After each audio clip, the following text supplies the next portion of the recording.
दोस्तों, Asia cup rising stars tournament में आज इंडिया ए और पाकिस्तान ए के बीच एक रोमांचक मुकाबला खेल गया। जी हाँ, इस वीडियो में हम आपको इस मैच का पूरा हाइलाइट्स बताएंगे, तो वीडियो को अंत तक जरूर देखें। और अगर टीम इंडिया के फैन हो तो वीडियो को एक लाइक जरूर करें। इस वीडियो का लाइक टारगेट है 1000 likes. Asia cup rising stars का रोमांच इस समय अपने चरम पर है। हर टीम अपने युवा खिलाड़ियों को मौका दे रही है और हर मैच में एक नया स्टार उभर कर सामने आ रहा है। आज का मुकाबला भी कुछ ऐसा ही था। भारत ए और पाकिस्तान ए की टीमें आमने सामने थीं और यह हाई वोल्टेज मैच कतर के दोहा मैदान पर खेला गया। भारत ए का यह टूर्नामेंट में दूसरा मुकाबला था। पहला मैच उन्होंने यूएई के खिलाफ एक तरफा अंदाज में जीतकर अपने अभियान की शानदार शुरुआत की थी। इसलिए आज सभी की निगाहें इसी पर टिकी थीं कि टीम इस गति को आगे बढ़ाती है या नहीं। मैच की शुरुआत टॉस से हुई, जहां पाकिस्तान ए के कप्तान इरफान खान ने टॉस जीतकर पहले गेंदबाजी का फैसला किया, लेकिन भारतीय ओपनर वैभव सूर्यवंशी और प्रियांश आर्या ने पाकिस्तान की पूरी योजना पर पानी फेर दिया। पहली ही गेंद पर सूर्यवंशी ने उबैद शाह को शानदार चौका जड़कर भारत को धमाकेदार शुरुआत दिलाई। पहला ओवर शांत रहा और कुल 6 रन आए, लेकिन अगले ओवर में आतिशबाजी देखने लायक थी। शाहिद अजीज की गेंदों पर सूर्यवंशी ने पहले एक चौका, फिर एक शानदार ऊंचा छक्का लगाकर पाकिस्तान के गेंदबाजों को दबाव में ला दिया। भारतीय खेमे में उत्साह बढ़ चुका था। तीसरे ओवर में बल्लेबाजी का कमाल प्रियांश आर्या ने दिखाया। उबैद शाह की पहली गेंद को उन्होंने सीधा बाउंड्री लाइन के पार भेज दिया। इसी ओवर की 5वीं गेंद पर सूर्यवंशी ने भी चौका जड़ा और भारत 3 ओवर में ही 26 रन तक पहुंच गया। लग रहा था कि भारत पावर प्ले में बड़ा स्कोर खड़ा करने जा रहा है, लेकिन चौथे ओवर में भारत को पहला झटका लगा। इस ओवर की पहली गेंद पर प्रियांश आर्या ने एक बेहतरीन चौका लगाया, पर अगली गेंद पर शाहिद अजीज ने उन्हें चालाकी से फंसा लिया और कैच आउट करा दिया। आर्या 9 गेंदों पर 10 रन बनाकर आउट हुए। उनके आउट होने के बाद क्रीज पर आए युवा बल्लेबाज नमन धीर। शुरुआत में उन्होंने अपनी आंखें जमाई और फिर चौथे ओवर की आखिरी गेंद पर सूर्यवंशी ने डीप एक्स्ट्रा कवर की ओर शानदार चौका जड़ा। पारी सही रफ्तार में बनी हुई थी। 5वें ओवर में नमन धीर ने भी आक्रामक बल्लेबाजी की शुरुआत कर दी। उबैद शाह को डीप एक्स्ट्रा कवर पर बेहतरीन चौका जड़कर उन्होंने पाकिस्तान के गेंदबाजों को दिखा दिया कि भारत के बल्लेबाज आसानी से दबने वाले नहीं हैं। मैदान पर भारतीय खेमे की तालियां गूंजने लगीं। पावर प्ले का आखिरी यानी छठा ओवर अहमद दानियाल लेकर आए। इस ओवर में नमन धीर ने पहली और आखिरी गेंद पर चौके जड़े और भारत ने 6 ओवर में 1 विकेट पर 50 रन पूरे कर लिए। ये शुरुआत भारत के लिए आदर्श थी। 1 विकेट का नुकसान, लेकिन रन गति 8 से ऊपर। 7वां ओवर साद मसूद लेकर आए और यहां भी नमन धीर ने अपनी स्कोरिंग जारी रखी। इस ओवर की पहली ही गेंद पर उन्होंने डीप एक्स्ट्रा कवर की ओर एक और चौका जड़ दिया। हालांकि इस ओवर में सिर्फ 6 रन आए, लेकिन भारत लगातार स्कोर बनाता रहा। 8वां ओवर आया सुफियान मुकीम लेकर। इस ओवर में नमन धीर पूरी तरह हावी नजर आए। पहली गेंद को उन्होंने बाउंड्री की राह दिखाई और आखिरी गेंद पर डीप मिड विकेट पर एक शानदार लंबा छक्का जड़ दिया। यह छक्का इतना विशाल था कि भारतीय डगआउट में बैठे खिलाड़ी भी खड़े होकर ताली बजाने लगे। इस ओवर में कुल 12 रन बने और स्कोर तेजी से 68 रन तक पहुंच गया। सूर्यवंशी इस दौरान थोड़े शांत दिख रहे थे, लेकिन 9वें ओवर में उन्होंने भी अपना पावर गेम शुरू किया। साद मसूद की पहली गेंद को उन्होंने डीप मिड विकेट के ऊपर से स्टैंड में पहुंचा दिया। दबाव बढ़ चुका था पाकिस्तान के गेंदबाजों पर। इसी ओवर में नमन ने भी फाइन लेग पर एक चौका जड़ा, लेकिन इसी ओवर की चौथी गेंद पर मसूद ने नमन धीर को कैच आउट करा दिया। नमन 20 गेंदों पर 35 रन बनाकर लौटे। इनमें 5 चौके और एक शानदार छक्का शामिल था। उनके आउट होने पर क्रीज पर आए भारत ए के कप्तान जितेश शर्मा।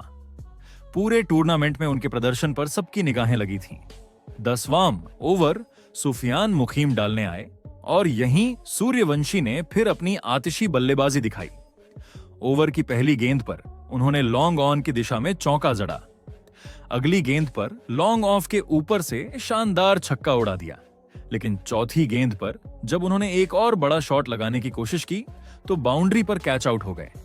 सूर्यवंशी की 28 गेंदों की 45 रनों की यह पारी शानदार थी। इसमें 5 चौके और 3 छक्के शामिल थे। उनके आउट होने के बाद नए बल्लेबाज नेहद वडेरा आए। 10 ओवर की समाप्ति पर भारत ए का स्कोर था 3 विकेट पर 93 रन। यह स्कोर दिखा रहा था कि टीम एक बड़े लक्ष्य की ओर बढ़ रही है और दर्शकों को आगे और भी रोमांच मिलने वाला था। लेकिन इसके बाद मैच का रुख थोड़ा बदलता हुआ नजर आया। 11वां ओवर डालने आए माज सादाकत और इस ओवर में भारतीय बल्लेबाज पूरी तरह बांध कर रखे गए। गेंदबाजी इतनी सटीक थी कि पूरे ओवर में सिर्फ 4 रन ही आए। 12वां ओवर भी शांत ही बीता। अहमद दानियाल ने कसी हुई गेंदबाजी करते हुए सिर्फ 4 रन दिए। भारतीय पारी की रफ्तार जो पहले तेज थी अब अचानक धीमी पड़ चुकी थी, लेकिन असली झटका 13वें ओवर की पहली ही गेंद पर लगा। कप्तान जितेश शर्मा, जिनसे टीम को संभलकर आक्रामक बल्लेबाजी की उम्मीद थी, माज सादाकत की गेंद पर बड़ा शॉट खेलने के चक्कर में कैच दे बैठे। जितेश सिर्फ 9 गेंदों में 5 रन बनाकर आउट हुए। सबसे हैरानी की बात, ये पूरा ओवर विकेट मैडन निकला, जो कि T20 क्रिकेट में बेहद दुर्लभ माना जाता है। इस झटके के बाद भारतीय खेमे में थोड़ी चिंता बढ़ गई।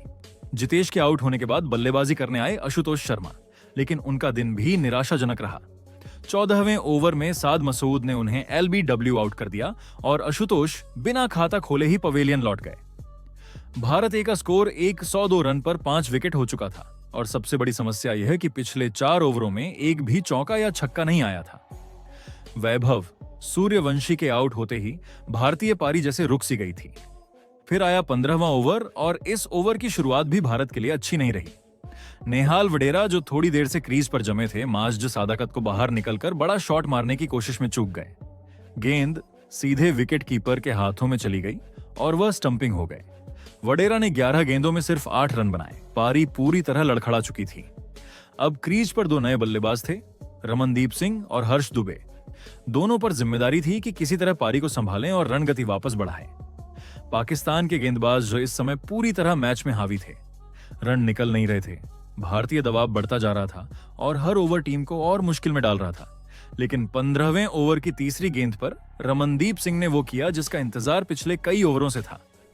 माज सादाकत की गेंद पर रमनदीप थोड़े बाहर निकलकर इनसाइड आउट के खूबसूरत शॉट से गेंद को डीप एक्स्ट्रा कवर के ऊपर से सीधे छक्के के लिए भेज दिया। यह शॉट न सिर्फ शानदार था बल्कि मैच की परिस्थितियों के हिसाब से बेहद महत्वपूर्ण भी। पिछले 4 ओवरों से कोई बाउंड्री नहीं आई थी और रमनदीप के इस छक्के ने भारतीय डगआउट में ऊर्जा भर दी। 15 ओवर के बाद भारत ए का स्कोर 6 विकेट पर 112 रन था। पिछले 5 ओवरों में टीम ने सिर्फ 19 रन बनाए थे और 3 अहम विकेट खोए थे।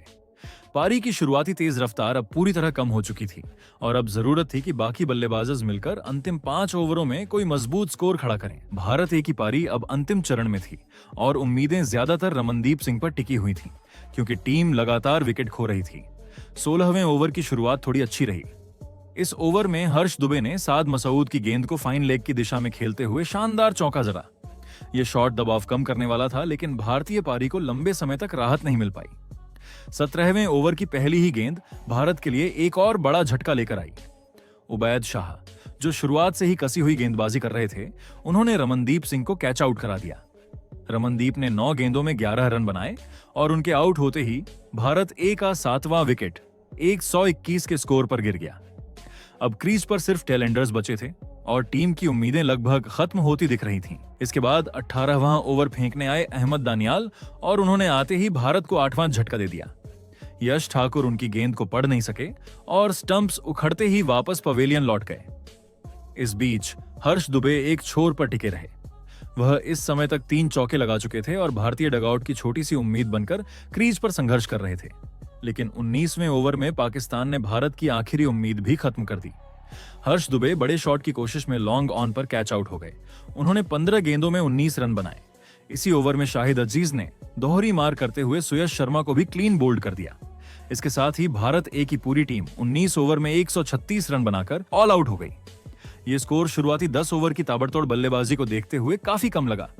शुरुआत जहां 93 रन पर 3 विकेट थी, वहीं अंतिम 9 ओवरों में टीम सिर्फ 43 रन ही जोड़ सकी और 7 विकेट गवा बैठी।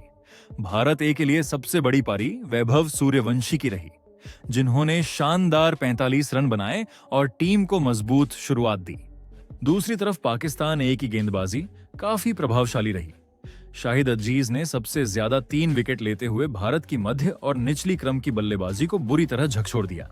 भारत ए के 136 रन पर ऑल आउट होने के बाद पाकिस्तान ए 137 रन के लक्ष्य का पीछा करने उतरा। पाकिस्तान की ओपनिंग जोड़ी माज सादाकत और मोहम्मद नईम क्रीज पर आई। पहला ओवर गुरजपनीत ने फेंका और शानदार लाइन लेंथ से बल्लेबाजों को रोके रखा। इस ओवर में पाकिस्तान सिर्फ 4 रन ही बना सका। दूसरा ओवर यश ठाकुर लेकर आए और यहां पाकिस्तान ने पहली बार आक्रामक अंदाज दिखाया। ओवर की शुरुआत में ही मोहम्मद नईम ने एक शानदार छक्का जड़ा और उसी ओवर में माज सादाकत ने एक सुंदर चौका लगाया। इस ओवर से कुल 14 रन आए और पाकिस्तान की पारी थोड़ी तेज हो गई। तीसरा ओवर फिर से गुरजपनीत को दिया गया। उन्होंने पिछले ओवर की तरह इस बार भी कसी हुई गेंदबाजी की और रन बनाने का मौका कम दिया। पूरे ओवर में सिर्फ 5 रन ही आए। भारतीय गेंदबाज शुरुआती ओवरों में नियंत्रण रखने की कोशिश कर रहे थे, लेकिन माज सादाकत धीरे धीरे अपनी लय में आ रहे थे। चौथा ओवर लेकर आए सुयश शर्मा। इस ओवर में सादाकत ने गियर बदल दिया। उन्होंने लगातार 2 शानदार चौके लगाए, गेंद को कवर्स और पॉइंट के ऊपर से बेहतरीन टाइमिंग के साथ भेजा। इन 2 चौकों की मदद से ओवर में 10 रन आए। अब पाकिस्तान की रणगति काफी अच्छी दिखने लगी थी। 5वां ओवर फिर गुरजपनीत के नाम रहा, लेकिन इस बार सादाकत ने उन्हें खुलकर निशाना बनाया। उन्होंने एक चौका और एक ऊंचा छक्का लगाया। इसके अलावा एक वाइड गेंद बाउंड्री के पार चली गई, जिससे अतिरिक्त चौका मिला। कुल मिलाकर ओवर में 18 रन आए। 5 ओवर खत्म होते होते पाकिस्तान का स्कोर 50 रन के पार पहुंच चुका था और भारतीय गेंदबाजों पर दबाव साफ दिख रहा था। इसके बाद छठे ओवर में यश ठाकुर ने टीम इंडिया ए को राहत दिलाई। उन्होंने मोहम्मद नईम को आउट कर दिया। नईम ने 14 रन बनाए। नमन धीरर ने डाइव लगाकर बेहतरीन कैच पकड़ा, जो पारी के सबसे शानदार कैचों में से एक था। पावर प्ले के 6 ओवर खत्म होने तक पाकिस्तान का स्कोर एक विकेट पर 57 रन था। माज सादाकत हालांकि दूसरी ओर से लगातार आक्रमण करते रहे। 7वें ओवर में उन्होंने नमन धीरार की गेंद पर 2 छक्के जड़ते हुए मात्र 31 गेंदों में अपनी धमाकेदार अर्धशतक पूरा कर लिया। उनका यह अटैक भारतीय टीम पर लगातार दबाव डाल रहा था। 8वां और 9वां ओवर शांत रहे, लेकिन पाकिस्तान के नए बल्लेबाज यासिर खान ने दोनों ओवरों में एक एक खूबसूरत चौका लगाया। धीरे धीरे पाकिस्तान लक्ष्य के और करीब पहुंच रहा था और भारत को किसी तरह विकेट निकालने की सख्त जरूरत थी। फिर आया 10वां ओवर, जिसने मैच में अचानक रोमांच भर दिया। सुयश शर्मा की पहली गेंद पर माज सादाकत ने एक बड़ा शॉट लगाया। गेंद हवा में गई और बाउंड्री के पास खड़े नमन धीरर ने असाधारण कैच पकड़ा। वह गेंद को हाथ में लिए सीमा रेखा के बाहर की ओर झुक गए, लेकिन फुर्ती दिखाते हुए हवा में तैरते हुए गेंद को अंदर फेंक दिया। भारतीय खिलाड़ियों ने इसे आउट मान लिया और जश्न मनाया, लेकिन तीसरे अंपायर ने रिप्ले में देखा कि नमन ने गेंद वापस फेंकते समय भले ही सीमा रेखा को पैर से नहीं छुआ था, लेकिन उनका पूरा शरीर बाउंड्री के बाहर था और गेंद हाथ में थी। नियम के अनुसार ऐसी स्थिति में बल्लेबाज नॉट आउट माना जाता है। भारतीय खिलाड़ियों ने इस फैसले का काफी देर तक विरोध किया, लेकिन अंत में अंपायर का निर्णय बरकरार रखा गया। मैदान पर कुछ मिनट तक ड्रामा चलता रहा। हालांकि इसी ओवर की तीसरी गेंद पर सुयश शर्मा ने यासिर खान को कैच आउट करा दिया। यह विकेट भारत के मनोबल के लिए जरूरी था, लेकिन पाकिस्तान तब तक मजबूत स्थिति में पहुंच चुका था। 10 ओवरों के बाद पाकिस्तान ए का स्कोर था 2 विकेट पर 101 रन और आखिरी 10 ओवर में उन्हें सिर्फ 36 रन चाहिए थे। 11वां ओवर हर्ष दुबे लेकर आए। इस ओवर से सिर्फ 5 रन आए और भारत ए को थोड़ी राहत मिली, लेकिन यह राहत ज्यादा देर नहीं टिक सकी। 12वां ओवर फेंकने आए सुयश शर्मा और माज सादाकत ने इस ओवर में एक छक्का जड़ा। 13वां ओवर यश ठाकुर को सौंपा गया, लेकिन इस ओवर में भी पाकिस्तान की आक्रामक बल्लेबाजी जारी रही। सादाकत ने इस ओवर में लगातार 2 चौके जड़ दिए। उसी ओवर में नए बल्लेबाज मोहम्मद फैक ने भी एक चौका लगाया, जिससे ओवर बेहद महंगा साबित हुआ। अब पाकिस्तान को मैच जीतने के लिए सिर्फ 7 रन चाहिए थे और 7 ओवर अभी भी बचे थे। 14वां ओवर नमन धीरर लेकर आए। दूसरी गेंद पर माज सादाकत ने नमन की लेंथ पढ़ ली और कदमों का इस्तेमाल करते हुए गेंद को सीधा लॉन्ग ऑन के ऊपर छक्के के लिए भेज दिया। पाकिस्तान ने 137 रन का लक्ष्य सिर्फ 13.2 ओवर में हासिल कर लिया। इस जीत में सबसे बड़ा योगदान माज सादाकत का रहा। उन्होंने सिर्फ 47 गेंदों में नाबाद 79 रन बनाए। पाकिस्तान ए ने मैच को एक तरफा अंदाज में 8 विकेट से जीत लिया। दोस्तों, आपके हिसाब से भारत की इस हार की वजह क्या है? कमेंट जरूर करें।